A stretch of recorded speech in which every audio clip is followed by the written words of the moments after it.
Welcome to Ephemera! I am fantasy author KT Brisky.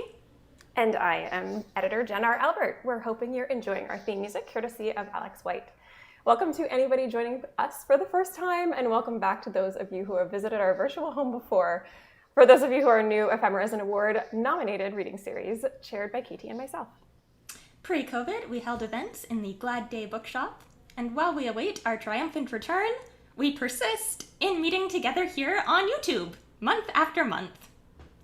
And we would like to begin tonight by acknowledging that the land on which I live and work is the traditional territory of many nations, including the Mississaugas of the Credit, the Anishinabeg, the Chippewa, the Haudenosaunee, and the Wendat peoples, and is now home to many diverse First Nations, Inuit, and Métis peoples.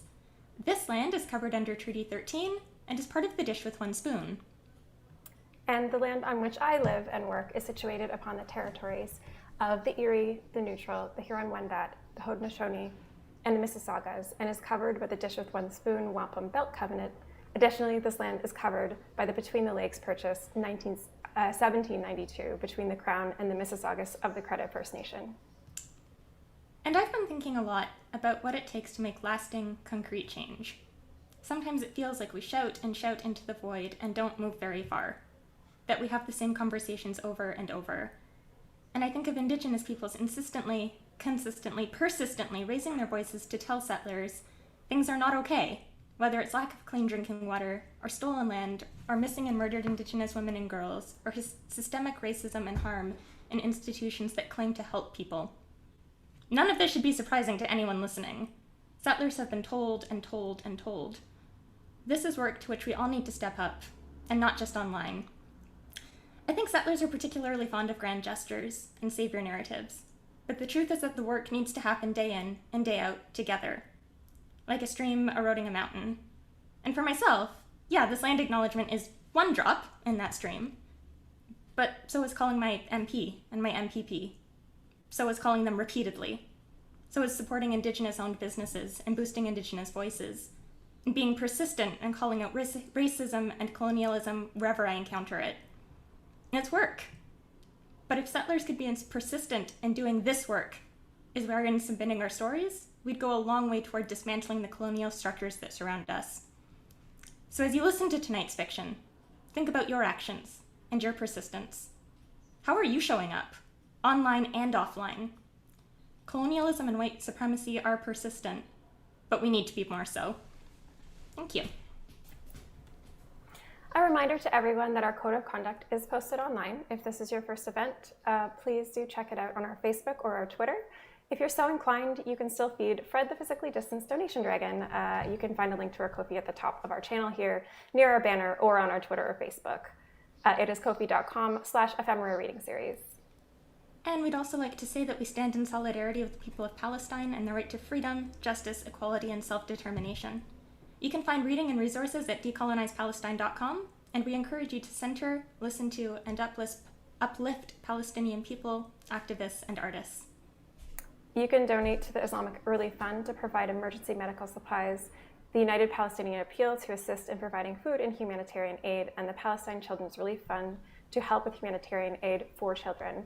We will put those links in the YouTube channel. Any donations to Fred tonight will go to support these 3 organizations. So, it's May. It sure is. And do you know what that means? Oh, no. I am not falling for that again. We did this last year. The Auroras were announced, and AugerCon got nominated, and many Ephemera alumni also got nominated, and Ephemera also got nominated. Thank you to all the readers, performers, and the community for your support. We are so honored. That's not what I was going to say. What was it then? Well, now it's a secret, so you'll just have to be very persistent to find out. Intriguing. This sounds like a setup. In the meantime, it's my very great pleasure to introduce tonight's first reader. It is S.B. Divya. S.B. Divya is a lover of science, math, fiction, and the Oxford comma. Excellent. She's the Hugo and Nebula nominated author of Machinehood from Saga, Runtime from Tor.com, and the short story collection Contingency Plans for the Apocalypse and Other Possible Situations from Hachette, India. Divya is the co-editor of the weekly science fiction podcast Escape Pod with Mer Lafferty. She holds a degree in computational neuroscience and signal processing and worked for 20 years as an electrical engineer before becoming an author. Accomplished. Find her on Twitter at DivyaStweets or at www.sbdivya.com. Yeah. Hello, thank you so much for having me and everyone for joining us. It is my great pleasure to be here. Thanks to the magic of the internet, I can participate from far away in Southern California, where it is nice and sunny and warm outside. The story I'm going to read today is a very little piece called Binaries. I wrote it a few years ago, in part inspired by that 20 years of working as an engineer and dealing with the binary system.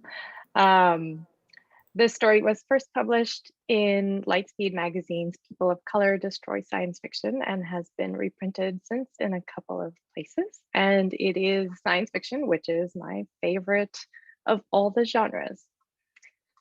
So without further ado, Binaries. Year 1. I come into the world wet and squalling and ordinary, born of heterosexual bioparents. Year 2.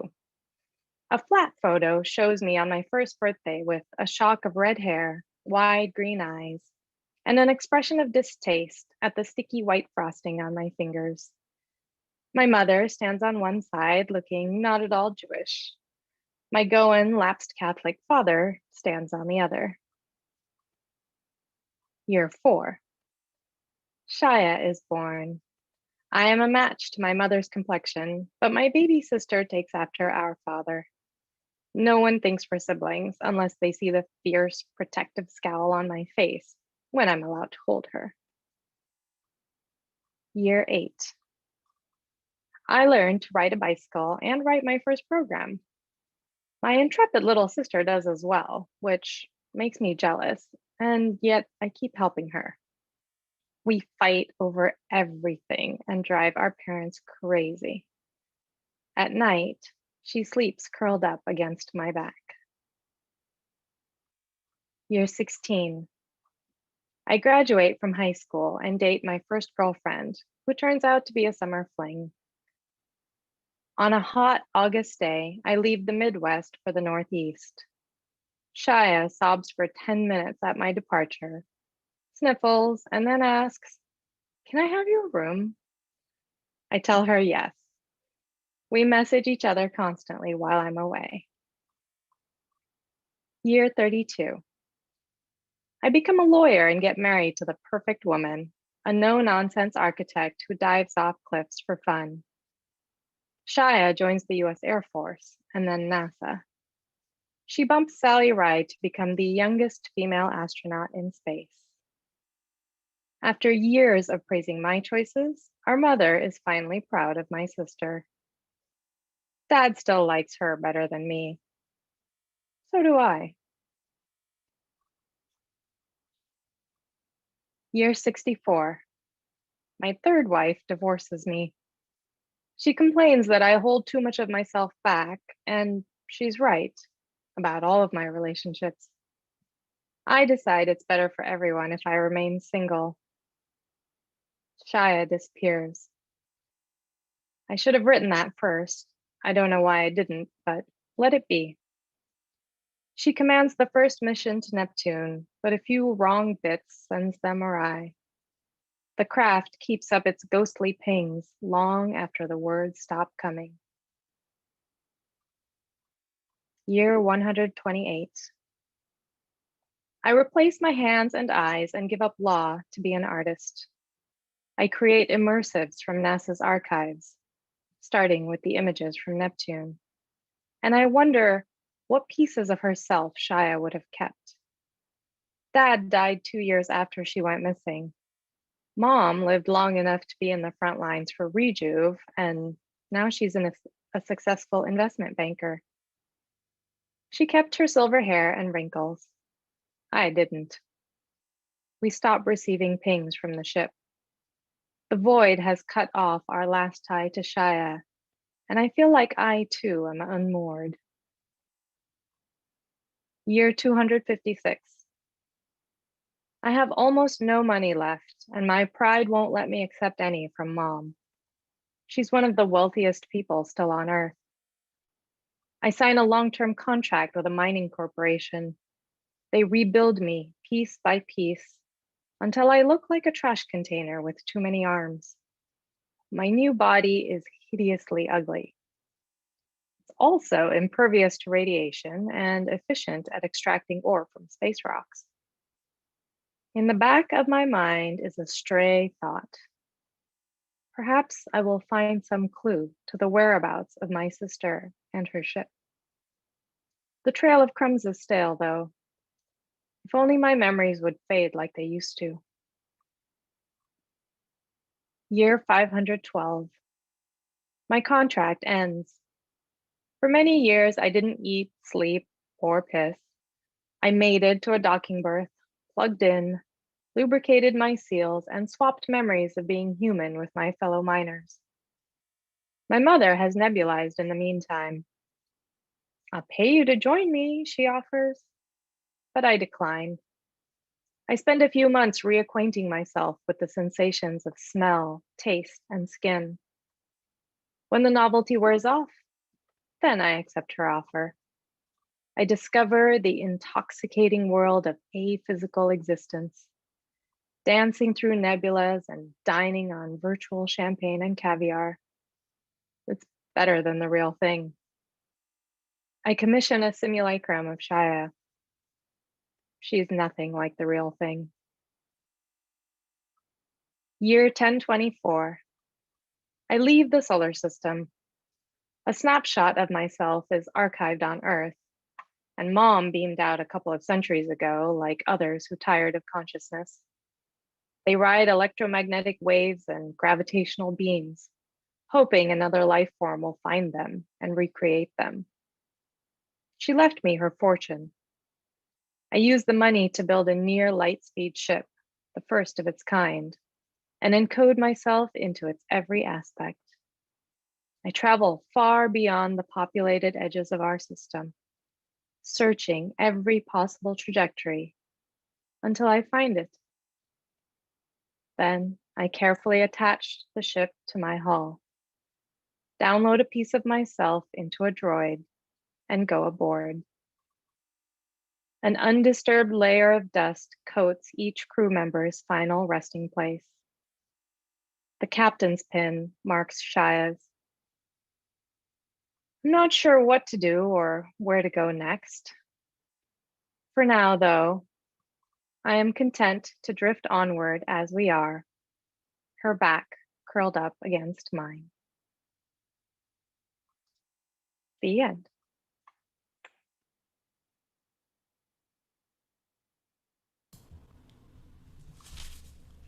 Ah, I love the sense of scale in that one. The beautifully wrought scenes and then just this cosmic landscape. That was wonderful, Divya. Thank you. We got some Thank great love in the you. chat here too.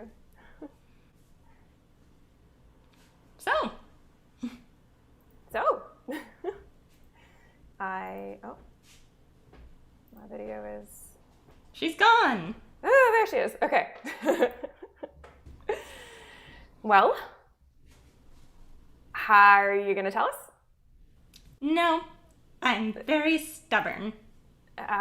Well, we are persistent. What if we impress you in many persistence-related ways? Me and the chat and our guests here. So like a series of quests. Well, I think that would do it. Okay, you know what?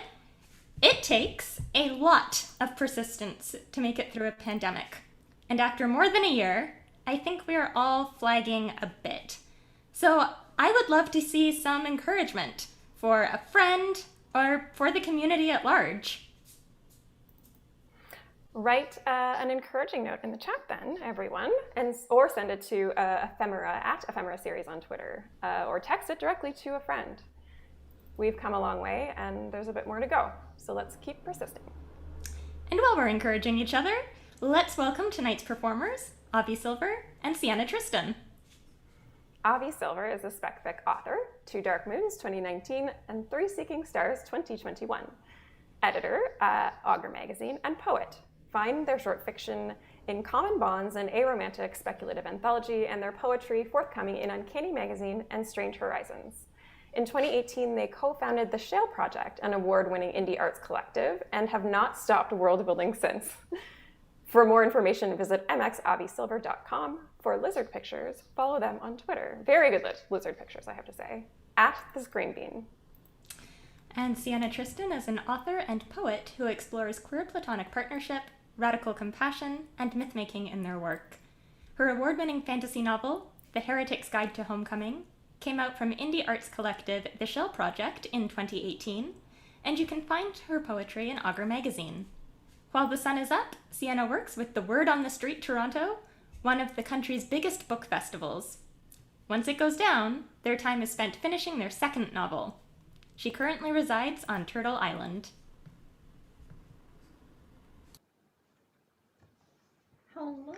Hello everyone. Good evening. So it is such a pleasure to be here with everyone. Tonight we're going to start up with Tam Lin, one of the child's ballads, and we're working with Anais Mitchell and Jefferson Hamer's arrangement that we've played around a little bit with, so we hope that you enjoy. Janet sits in a lonely room, sewing a silken seam, looking out on Carter Hall among the roses green. And Janet sits in a lonely bough, sewing a silken thread, longs to be in Carter Hall among the roses red. She's let the seam fall at her heel, needle to her toe. She has gone to Carter Hall as fast as she can go. She hadn't pulled a rose, but only one. And then appeared him young Tam Lin, says, "Lady, let alone. What makes you pull the rose, the rose? What makes you break the tree? What makes you come to Carter Hall without the leave of me? The Carter Hall is not your own, roses there are many. I'll come and go all as I please, and not ask leave of any." And he has took her by the hand, took her by the sleeve. He has laid this lady down upon the roses green, and he has took her by the arm, took her by the hem. He has laid this lady down among the roses red. There's 24 ladies fair, sewing at the silk, and Janet goes among them all, a face as pale as milk, and 24 gentlemen playing at the chess. And Janet goes among them all, as green as any grass, and up and spoke her father. He spoke in meek and mild, "Oh, alas, my daughter, I fear you go with child, and is it to a man of might, to a man of means? For who among my gentlemen shall give the babe his name? Oh, father, if I go with child, this much to you I'll tell, there's none among your gentlemen that I might treat so well. And father, if I go with child, I must bear the blame. There's none among your gentlemen shall give the babe his name." She's let the seam fall out her heel, needle to her toe. She is gone to Carterhaw as fast as she can go, and she is down among the leaves, down among the thorns. When then appears Hamlin again, says, Lady, pull no more. What makes you pull the poison rose? What makes you break the tree? What makes you harm the little babe that I have got with thee? Oh, I will pull the rose, Hamlin, I will break the tree, but I'll not bear the little babe that you have got with me. If he were to a gentleman and not a wild shade, I'd rock him all the winter's night and all the summer's day. Then take me back into your arms, if you my love would win, and hold me tight and fear me not. I'll be a gentleman, but first I'll change all in your arms into a wild wolf, but hold me tight and fear me not. I am your own true love, and then I'll change all in your arms into a wild bear, but hold me tight and fear me not. I am your husband dear, and then I'll change all in your arms into a lion bold, but hold me tight and fear me not, and you will love your child. At first he changed all in her arms into a wild wolf. She held him tight and feared him not. He was her own true love, and then he changed all in her arms into a wild bear. She held him tight and feared him not. He was her husband dear, and then he changed all in her arms into a lion bold. She held him tight and feared him not, the father of her child. And then he changed all in her arms into a naked man. She's wrapped him in a coat so warm, and she has brought him home. Thank you, everybody. All right. So I'm going to adjust my tiffle real quick. And then we are going to move into something a little bit different. So we all need to be persistent in these difficult times, to quote a very long and tired phrase. So tonight we would like to provide you some horoscopes for those at the crossroads of the waste, so vast and unforgiving, those who flee and those who remain, all those who endure. Aries, return to your body, O dear one. The fire tongue, the skull of stone, loosen your knuckle bones from the harsh dry earth. How fast you have torn through this place, how true your smoldering heart, none who would bind you remains standing. The pact is true, your greater form fearsome. A request. Breathe in. Settle your raging here at the end of the beginning. We hear you. We are listening. Taurus, rise. Have you been there long beneath the soil? Oh, we know how the sun beats down, how you long for relief. There is comfort to be found in digging your own plot. Prayers to be made from dipping your nose into the dreams of some ancient salamander. When you have tunneled through the dust and the weeping and the grief, return to us. Show us the damp between your fingers. Tell us what you learned on the journey back from a quiet place. Gemini, the map keeps changing beneath your fingers. The road keeps shifting beneath your feet. Hold tight to your faith, for this is the land's intention. This is no failure of your own keen eye. When the charcoal stains your fingers, when the memory makes you sore, sit down upon the roadside. Choose the finger that is not yet broken and swirl it through the dust.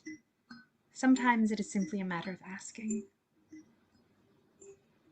Cancer, we know, we do, you told us so. What a Cassandra you have been, and how you have been wronged by guilt and circumstance. So many nights you have spent with a lantern, so many hours calling names in the dark, every name you could think of, just to hold your breath for an answer. You would boil your conscience as you boil those bones, don't we know it? Sip the broth, beloved. Let them go. Leo, they kept telling you you'd be the protagonist of this apocalypse. Just enough bravery, just enough charm. 2 lengths of your arm keep any from touching you. In the daylight, you are radiant. You shine like a fallen sun. Where you walk, heroes rise, and you doubt. So backstep. Put them out. You can say it here with us. We don't need any more heroes. Open the apiary you've always dreamed of. Fix the world one lace wing at a time. Virgo, it is time, we think, for you to open up those mighty seed stores. Run potential through your fingers. Look upon the barren and imagine it bountiful. Request water from your neighbor. Do not let these small miracles turn to so much stone. You are the homestead in motion. The last stand and the moving castle. Grow us something. Shake the devil from the details. Sometimes saving is a matter of making. Libra. Paint your house. Paint it whatever color comes to mind. Make it a roadside attraction. Make it a beacon, a warning. Keep the gates. In beauty uphold the justice and preserve the peace. They keep moving in troves, the wanderers. Offer them peaches from your garden. Offer them olives and ash. Your tender hands are not yet become artifact. Pass the knowledge on before it passes through you. Leaves you with a brush and little else. Scorpio. Leave the tattered bag behind.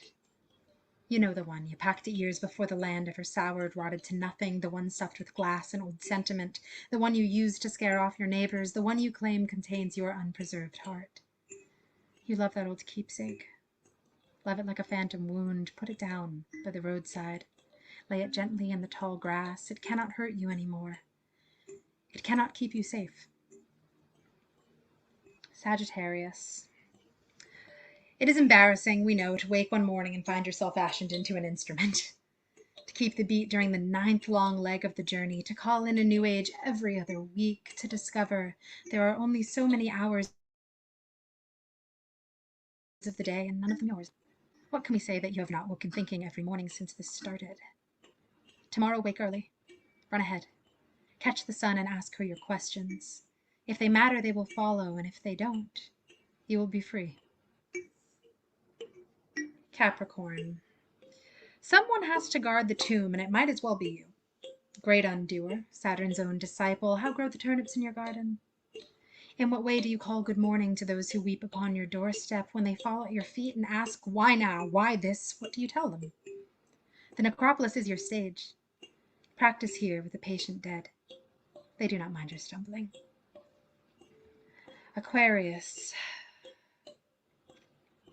It is not so bad to praise the taste of the thin air, the acid rain upon your lashes. It is not so awful to feel no love for the days of myth or 5 years past. It is not unkind to love what three-eyed doe crawls howling from the beast we once called forest. The lost will grieve their loss, and let them. Mold tenderly the shape of this new future you treasure. Share it when one young and fearful traveler breaks their harrowed silence, when they finally say the magic words, I don't miss it. Is that all right? I just don't miss it at all. Pisces. Continue your weeping, if it helps. How many creation stories begin in tears, not the act of violence, but the roiling, retching aftermath? Love enough to flood and wash away, love enough to break the world anew. Make of this road a river. Make of this road your verdant heart. The reeds will come, the fish will come, the stones will smooth, you'll sleep well again, and one day soon. Thank you, travelers. Journey well. Man, I could have listened to those all night. Thank you so much.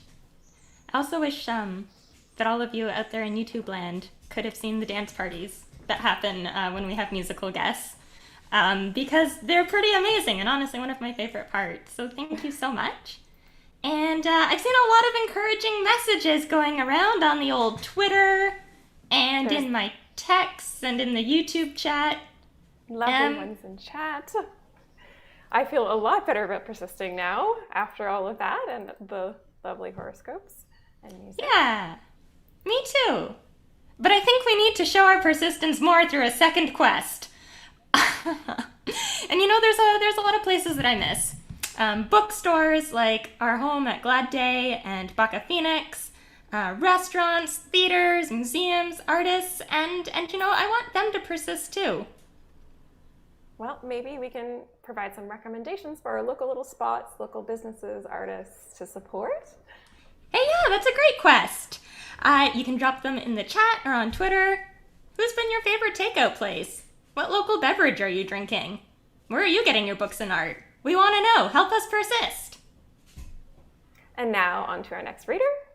Chimedum Ohaegbu recently graduated from UBC with a bachelor's degree in adoring hummingbirds and also an English literature creative writing degree. She's Uncanny Magazine's managing and poetry editor. I'm sure you've heard of it. And her work is published or forthcoming in Strange Horizons, Augur Magazine, Arc Poetry Magazine, and FNSF, among others. Find her at chimedum.com or infrequently at Chimedum Ohaegbu on Twitter. Welcome. Hi, hello. Sorry, I was watching the Zoom chat instead of the YouTube one, so I was not sure when I was starting. But yeah, I am so excited to be here. Thank you for inviting me. I'm really excited to read among such great readers and performers. And yeah, thank you also to the audience for showing up. So I guess, yeah, before I begin, I'd just like to just kind of echo the statement made at the beginning by our hosts. I'd like to ask that after the reading, people head over to decolonizepalestine.com. There's no spaces in that, that's just decolonizepalestine.com, to educate themselves about the history of the current and ongoing genocide perpetuated by Israel with backing from Canada, the US, and the West broadly. As a writer living in Treaty 7 territory, I ask that we keep in mind decolonization efforts and resistance against settler colonialism here in Canada, but also overseas, as is seen in Palestine right now. So yeah, if you can, please donate, spread awareness, boycott, just do whatever you can to help the Palestinian people. And yeah, also don't let any anti-Semitists come in and claim anything about supporting Palestine. Yes, that is all.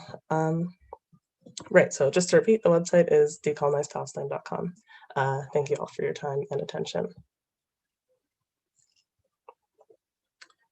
Right, so for my reading, I'm not doing something complete. I'm reading an excerpt from a story that's going to come out this summer in the magazine of fantasy and science fiction. Yeah.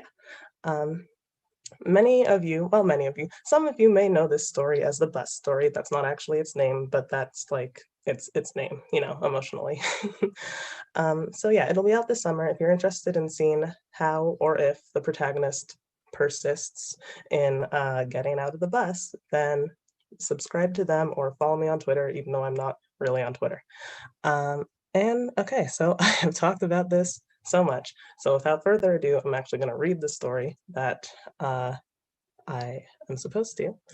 And yeah, the story is called, "And for my next trick, I have disappeared." The first time that she woke on the bus, Adachiku Ejiofor discovered that her ankles, wrists, and one kneecap had taken their leave of her while she wasn't looking. She still had the other kneecap in her hands and feet, though, making her disappearance asymmetrical and flickering. Her missing wrist vanished and unvanished, stranding her hand from her arm, then connecting them again. An optical illusion, a shadow flung and withdrawn by one of the unreliable lights, except the 5 nearest her glowed steadily. They hadn't before. She had closed her eyes because of the inconsistent illumination. It had been giving her a headache. And then she must have fallen to sleep, and now her bracelets jangled around her on-off wrists, and her skirt curved over her semi-disappeared knee. In a way other than sometimes, they were still here, but simultaneously in some elsewhere, her dearly departed body parts thrilled with a peculiar vitality, yet crackled with pinpricks as if they'd fallen asleep. Hideously, it felt like something twisted them back and forth, bunching up the skin, perhaps trying to awaken them. Had this thing never read Sleeping Beauty? Didn't it know a kiss would suffice? Though Adachiku did not want whatever lived in that elsewhere to touch or kiss or know her at all. She hurt. Standing, Adachiku tugged a stop bus pull cord. It broke, as did the next, so she floated up the aisle to beg release from the driver. Her hands fell upon a glass partition that hadn't existed before. Behind this lay the driver's seat and the steering wheel, spinning without him. Before she could panic, a bittersweet smell, then slumber, engulfed her. She dreamt of her one-time friend, Penny, who played the harp. The bus roared onward. When she next awoke, she rubbed the sleep from her eyes, and the whitish particles rested on her semi-disappeared wrists and newly blinking left hand. On her right, the grains contrasted with her dark brown skin or heaped under her bitten short fingernails. No witnesses, so Dachiku screamed, then muffled herself with her right hand. All her body trembled from the effort to keep from trembling. She avoided her reflection in the windows. There dwelt in her a disdain for these little hysterics, an embarrassment at the thought of witnessing her shoulders up around her ears, her dark and revealing eyes, the indulgent drama of it all. She would not see it. In time, she had shrieked herself silent, though if this were a bad dream, as she assumed, precedent dictated her parents should be here. Still, Adachiku closed her eyes. When she opened them, this would be over, only the memory of her Scream Queen performance remaining. She counted. 1. Calm down. 2. Calm down. 3. Calm down. 4. Calm down. 6. Wait, no. 5. 5. Calm down.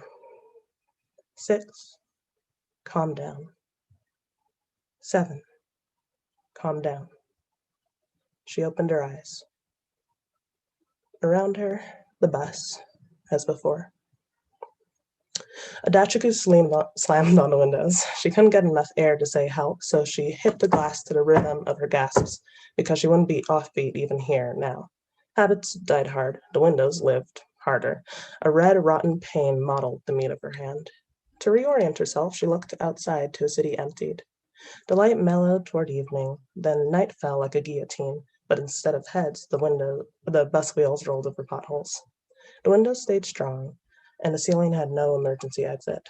She checked her phone, dead, and slammed shoulder first into the glass dividing the bus from the driver's seat, over and over. But only Adachiku cracked. She sang halcyon under her breath until the world sharpened, trying not to think of Penny as she did, instead focusing on tone. Then she popped her neck, soothed by the sound and release. Bus-bashing bruises had left her skin swollen soft, and her half-here limbs trembled with that livid liveliness. By morning, she had lost full-time possession of her right elbow. Another light, once deadened, blazed. A realization threatened to surface, and she scrunched her eyes, tensed against it, murmured denials, breathed easy. But the victory was brief. The truth was before and around her, because the bus that kept her was also increasingly composed of her. She was turning into its light and its exhaust and noise and heat. She'd become of use. An image of a fleshy vehicle scraping down the street came to her. She shuddered, shook her head to empty her skull before the idea emptied her stomach, which would be the bus's skull and stomach if she couldn't get out of here. But no, surely her destiny was not to fulfill the bus's repairs until it rolled along firm and moisturized, wetly pink in its pulsating machinery, bony and gurgling and sprouting coarse hairs. A wild-eyed Adachiku retched twice, each time producing nothing. It was a long bus bisected by a gray accordion-like middle. The seats were shedding. You would carry their blue if you touched them. She sat regardless because the hanging handhold's greasiness made them unappealingly silken. Orange words scrolled across the marquee declaring the next stop. Though the words were glitchy, pixelated images of smiles or eyes, she understood them as Sugar Maple Street, Targeted Station, Basford Lane, and others. She glared toward the front, pulling the marquee to display St. Cecilia and 8th. She'd meant to disembark there for a choir friend's party. Maybe if she reached the wake, the bus, compelled by this intention, would let her out. She kept falling asleep at Millay Street, several before St. Cecilia and 8th. Then she'd wake at Alabast, the roots beginning, the sun shining into her and a song on her lips to suppress the fear. Tonight she sat heavy, missing who and what she had lost, as the bus tipped down a hill toward the city and the ocean beyond. This unplace offered multiple challenges. Here's a bus without doors. Here is a lack where a driver should be and a glass wall to thwart you. Here your mind for spare parts. She squared her shoulders against the terror grazing her spine. And here's your city, bereft even of ghosts, except the one you've carried for 4 months who's not dead anyway. She popped her neck for the grinding, grounding noise, sighed at the unlocking sensation of it. told herself to remember foghorns and phones ringing during rehearsals and Penny blasting Christian pop and top 40 hits, how Penny had laughed the time she fell from an apple tree unaware of her imminent broken arm. A grin thrashed across the marquee from Malay Street. Adachiku cleared her throat and imitated that invigorating, awful laugh of Penny's. She had never heard of anyone falling asleep while mid-laugh nor mid-mimicry. Grocery stores, a bank branch, trees, and alleyways blurred past. Adachiku laughed until she coughed, and as her lungs spasmed, she passed Malay, which meant it was working. She was getting out. She at Alabast. Adachiku found that her shoulder blades were gone and vibrating, while the engine's growl had smoothed. But she recalled a shift in temperature during her slumber and in pressure, a purposefulness to the latter. The intentionality could suggest a biological creature rather than the environmental feature she had assumed, something that could err, capricious or even malicious, this place's parasite. And Adachiku gazed out the window, limbs tingling, wondering what creeps around here while you sleep and stands over your face. And that's the end of the excerpt. Thank you for having me.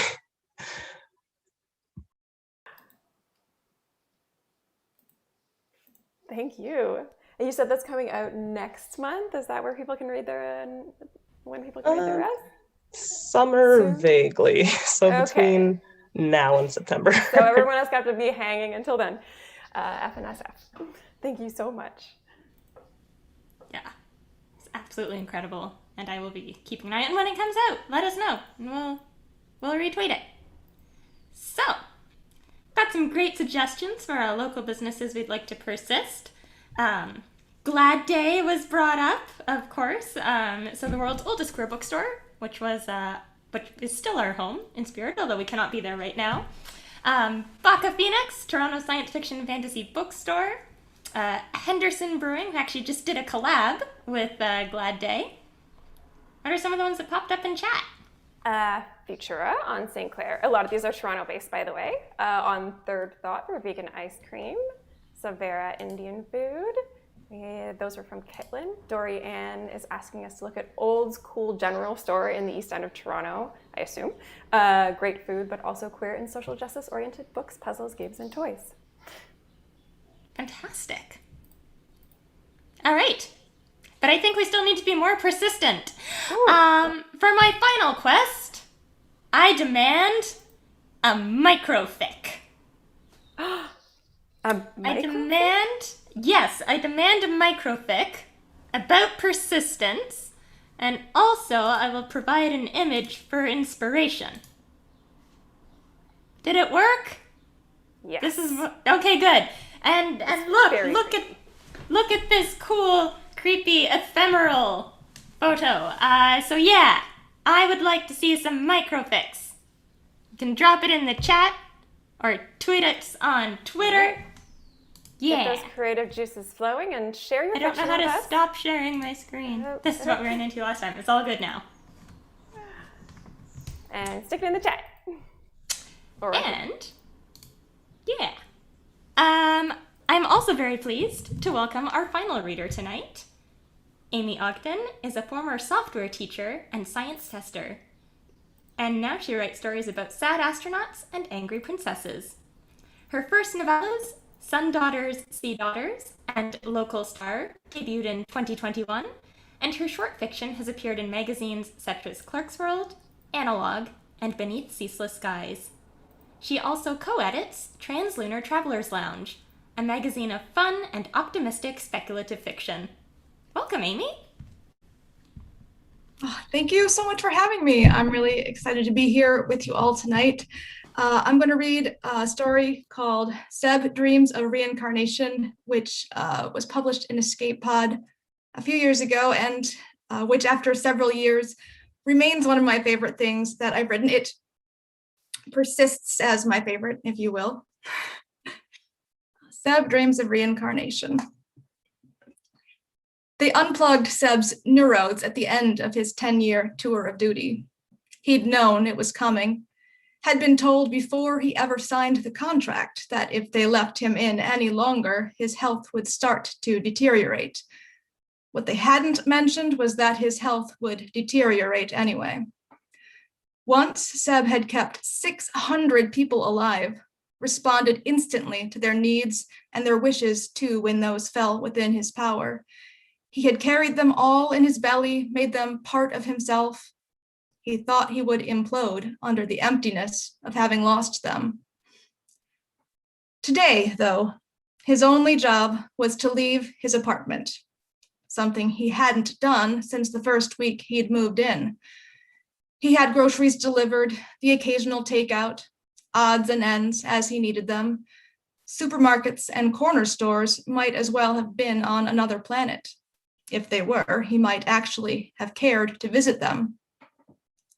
He stared out his 9th floor window while trying to summon up a reason to go out, let alone the will to do so. His fleet-assigned shrink had given him the task and called it homework, which was, of course, the exact opposite of what it actually was, out-of-home work. He paced the length of the living room a few times until the 3D printer on his telemedicine kiosk chirped. His painkillers had printed. He dry swallowed his pain pills and walked to the apartment door before he could think twice. No one else was in the 9th floor elevator lobby, and Seb jabbed his finger into the interface to call for a ride to the ground floor. Once the door opened, he realized he should have put on a jacket. Too late. The 2 women already in the car stared at him as he hesitated. He ducked his head and took a place in the elevator's front corner, as far from them as possible. Not a peep from either woman as the elevator dropped groundward, but their eyes burned on the neurode stumps that stood out at the base of his skull and the back of his neck. He imagined he could feel the photons pinging off him and into their laugh, phantom photons to go with his phantom limbs. He should have gone back for a jacket, one with a high collar and thick padding to hide the swells of the additional stumps that traced the contour of his spine. When he made it out of the downstairs lobby, evening shaded the street outside. Gaudy displays advertised burgers, sushi, movies, liquor. Seb's head swung back and forth, trying to force a familiar constellation to appear from the pattern. He should have planned a route before departure. Burgers, then. That was closest. Tires screeched as he stepped out into the street.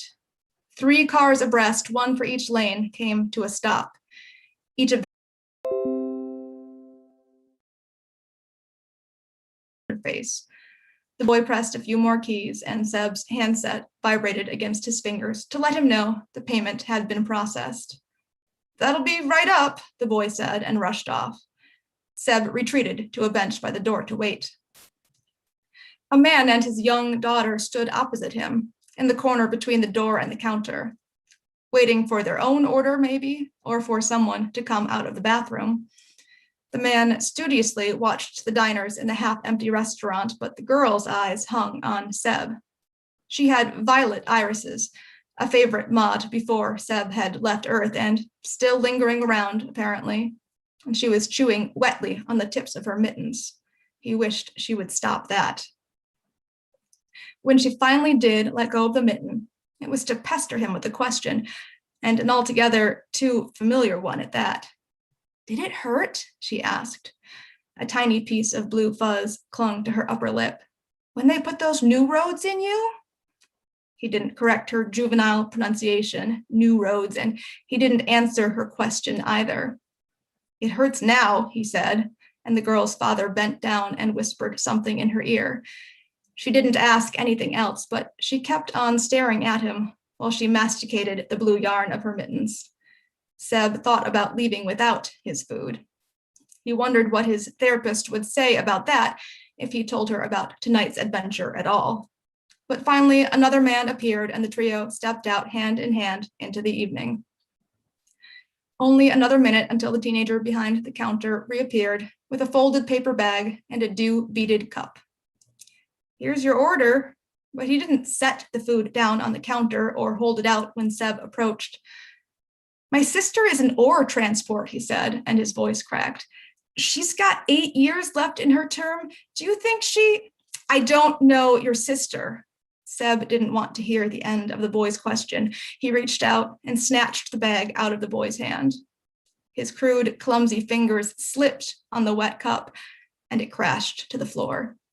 Gobs of chocolate ice cream spattered the tiles, the counter, Seb's shoes. Seb left it there, left the gaping boy, and fled to the comforting, oppressive walls of his apartment. That's where I'll stop. Woof. Thank you so much. I love just how effortlessly you draw character. In general, it's awesome. So if you want to find out how the story ends, which I know you all do, you can find it at Escape Pod. Cool. Yeah. All right. So, I would like to hear some microfics. Well, we have one from the chat from Brandon Crilly. Work ethic. Keep studying, Mr. Jones said. Keep studying, Mr. Jones said. Don't take your nose out of the book, he said. Bet he didn't expect me to stick it out this long for an A. Persistence. I get it because it's a skeleton. And we also have one from Twitter, from Lynn. All right. She would rather read the cards, though he offered his bones for scrying. She says prophecy must be for the living. Ooh. I felt a chill go down my spine with that one. That was awesome. If anyone has more, you can always send it to Twitter later on. It takes time to come up with these things sometimes. But we must be persistent. Yes. While we await for inspiration. So cool. We encouraged others to be persistent. We spread the word to help some of our favorite places and artists persist. And we wrote persistence microfiction. Have we succeeded in our 3 quests? You know, I think we have.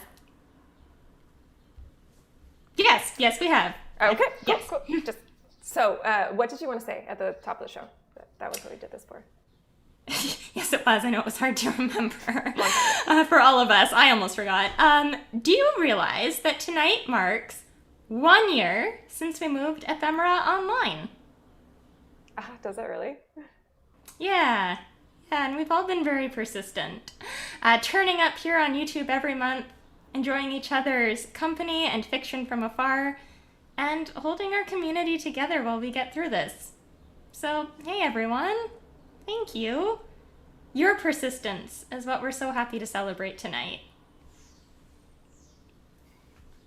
Thank you for coming out again. And until next time, don't forget to follow us on Twitter and Facebook at Ephemera Series.